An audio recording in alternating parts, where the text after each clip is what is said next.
Kisah ini terjadi lama sekali. Maipa sore itu pulang dengan wajah lesunya.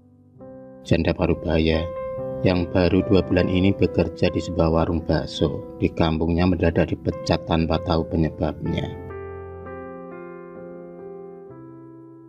Terlihat dia berjalan gontai. Tak tahu harus dari mana lagi mendapatkan biaya untuk ketiga anaknya.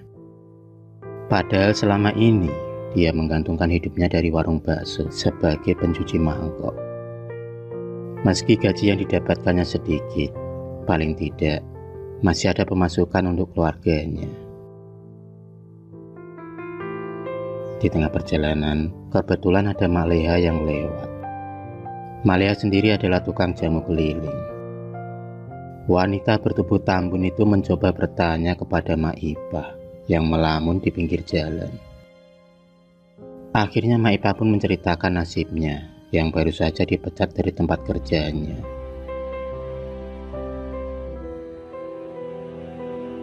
Segala keluh kesahnya ditampung Mak Leha. Mak Leha sungguh tak menyangka kalau Bu Nur orangnya sangat kejam. Pemilik warung bakso yang terkenal sangat ramah di hadapan para pelanggannya. Dia tega memecat karyawannya hanya karena gara-gara masalah sepele, yaitu membuka dandang baksonya.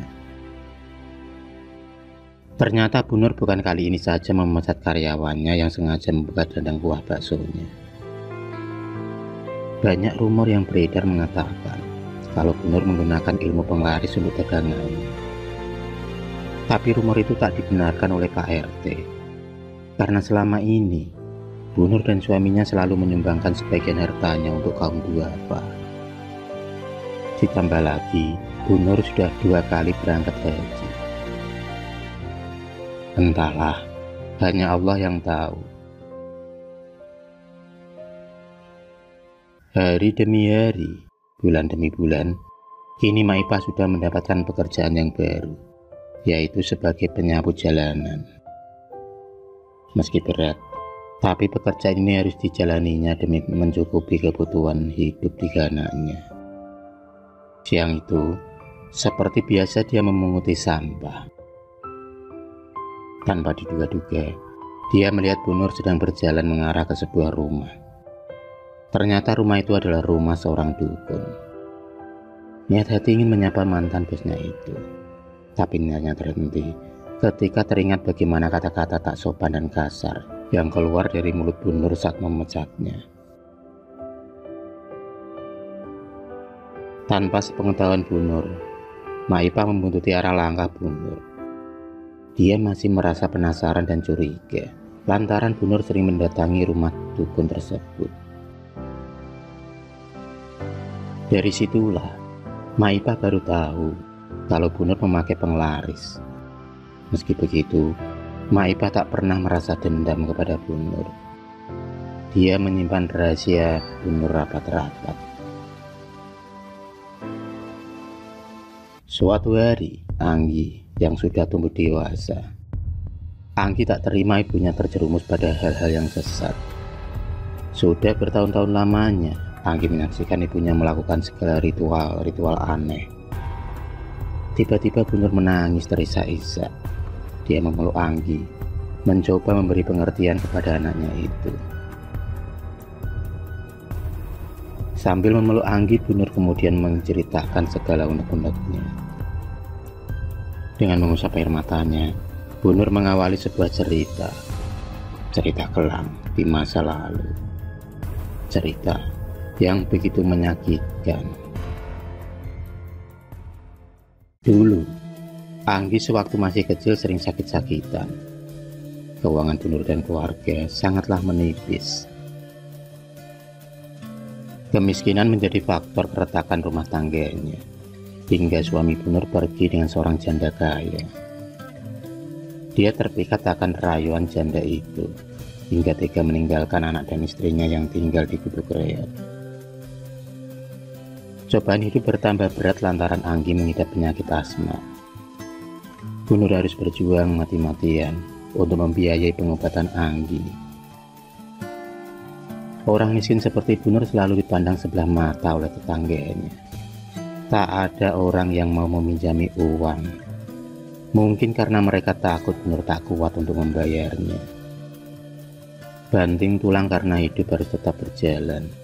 Dan pada akhirnya, setelah Anggi menginjak umur 10 tahun, Bu Nur bertemu dengan seorang penjual bakso keliling.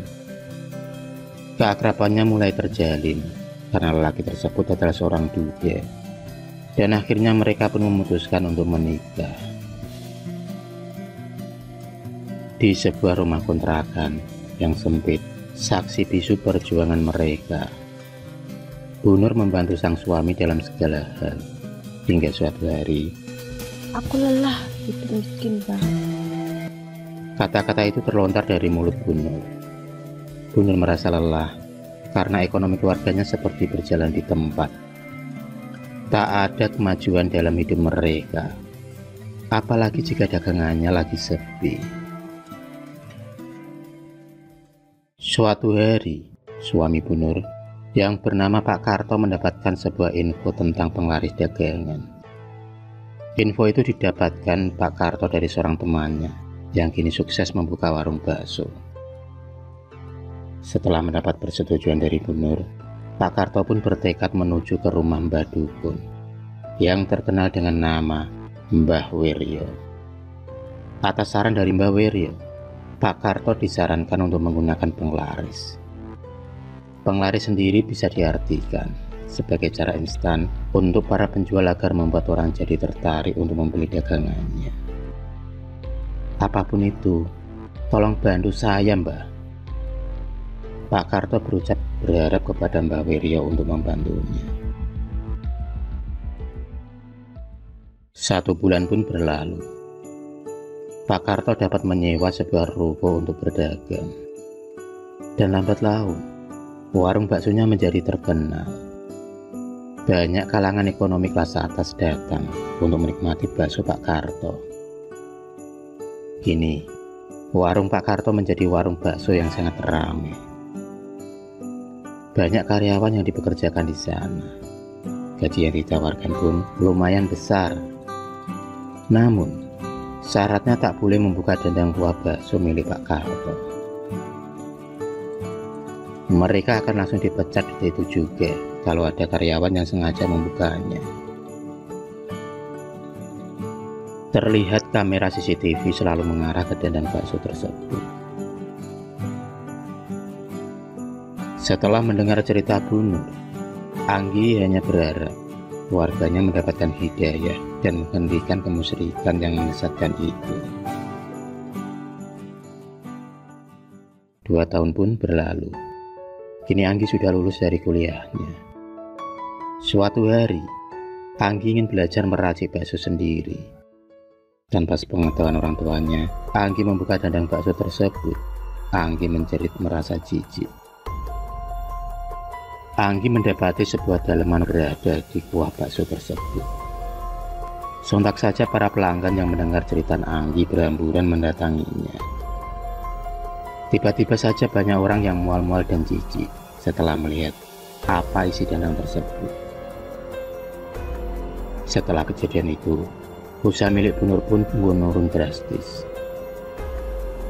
Hal tersebut membuat Pak Karto mengalami stroke karena terlalu memikirkan usahanya yang belum tikar. Kini, dengan terpaksa Bu Nur kembali berjualan bakso keliling. Tapi dagangannya tak pernah laku. Itu lantaran isu-isu ilmu penglaris yang sudah terlanjur menyebar dari mulut ke mulut. Saat Bu Nur merasa kelelahan dan kehausan, tak sengaja ada seorang wanita parubaya yang menawarinya minuman. Dialah Mak Ipah, karyawan yang pernah dipecatnya dulu. Dari pertemuan itulah mereka kemudian saling bertukar pikiran, dan Mak Ipah banyak memberi pelajaran tentang keikhlasan dan kesabaran. Akhirnya kini Bu Nur sudah mulai menata kehidupan yang baru.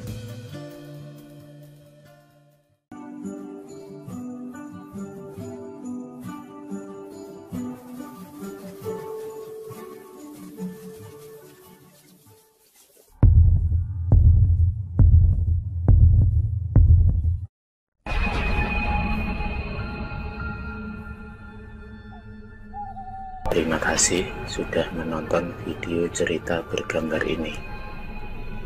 Klik subscribe untuk terus berlangganan video-video cerita bergambar selanjutnya. Semangat berkarya.